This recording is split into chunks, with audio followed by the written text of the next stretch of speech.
Let's move to the next question from Bibian Gulia of ABS-CBN2.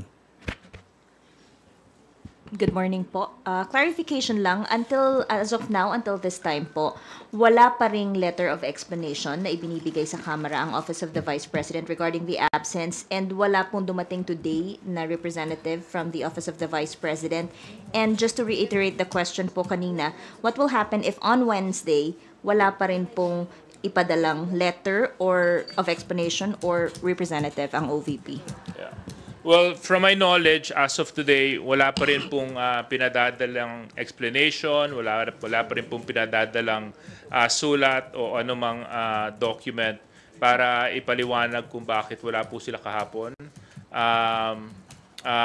We will wait for the entire day of Tuesday because we really want to progress already dito po sa plenary debates ng iba't ibang mga ahensya. Medyo sumisikip na nga po dahil yung ibang mga departments nakaschedule for today, yung ibang na mga departments na hindi po na-defer nung nakarang linggo, nakaschedule for today, at yung iba naman para bukas. So I do hope that we're able to close this chapter and we can move forward already because we're scheduled to go on break on the 25th, so sa Wednesday.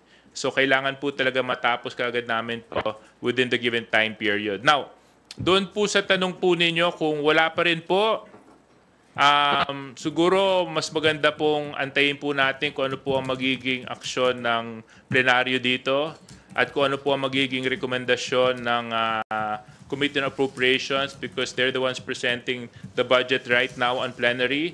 So this is not a decision for us to make, but rather a decision for the 315 or 16 congressmen who compose the House of Representatives. But can you at least walk us through the scenarios po, possible scenarios? For example, posible po bang ipasa yung budget? I mean, could it delay the target to pass the national budget on third reading on Wednesday? Or posible po bang yung panukalang 733 million, yun na yun? Or posible bang bumaba pa po yung panukalang budget para sa Office of the Vice President? As of now, siguro it wouldn't be prudent to answer the question because let's give them a little bit more time. Meron pa naman buong araw ng Martes at nandun pa naman po yung buong araw ng Miyerkules para humarap, dumating, ipaliwanag at wala naman po tayong dapat sarahang na pinto sa pagkakataon para sa Office of Vice President na dumalo ng maayos sa plenary discussions ng kanilang budget. Dagdag ko lang po So the last time we checked, the holding group assigned for the officials of the Office of the Vice President, until now po wala pong ni isang opisyal na dumalo galing po sa Office of the Vice President. And as I mentioned earlier, we have the whole Tuesday to wait for them to appear and express that they are willing to attend these plenary debates on the sponsorship of the budget of the Office of the Vice President.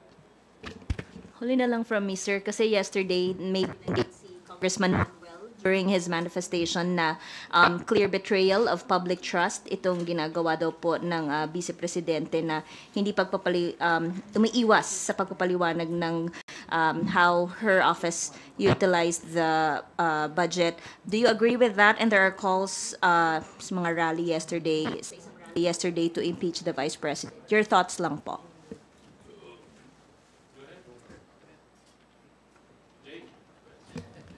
Well,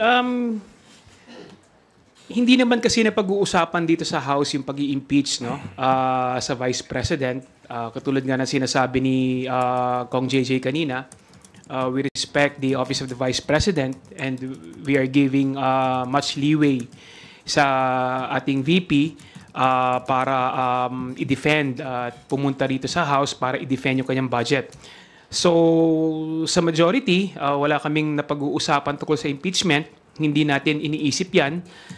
At ang importante sa amin ngayon is maipasa on time yung budget, including the budget of the Office of the Vice President.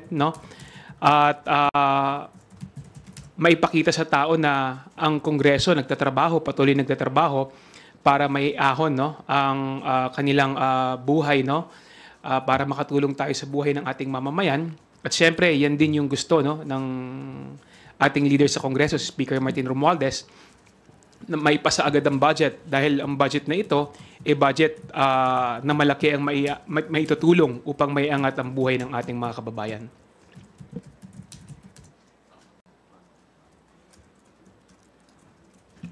Siguro in addition to that po, no, yung konsepto po natin sa pagboboto, dito po nanggagaling yung concept of public trust. Kapag tayo po ay nagboboto, we as the public repose our trust and confidence that the elected official will uphold his or her constitutionally mandated duties. So when an official who is supposed to appear before the House and defend his or her budget fails to do so, to an extent, betrayal po of public trust yun. That is true. It is the betrayal of that duty, constitutional duty, for his or her part in the budget process. But yung to the point naman po, ma'am, na sinasabi na impeachment, I think that's, yun nga po, as sabi ni Kong Jay, wala naman po yun on the table in the House, di man pinag-uusapan, and you have to consider the degree of the public trust that has been betrayed. But just to be purely technically po, it is in a way betrayal of public trust. But whether it would amount to impeachment, masyadong malayo naman po yun. Yun lang po masabi. For my part, I totally understand where Congressman Manuel is coming from. The frustration that he has felt in the past few weeks with regards to the issues confronting the Office of the Vice President with regards to their funds, fund management, and how it was utilized, and much more yesterday na nakaschedule po yung Office of the Vice President for plenary discussion. At yung hindi po pagsipot dito ay talaga namang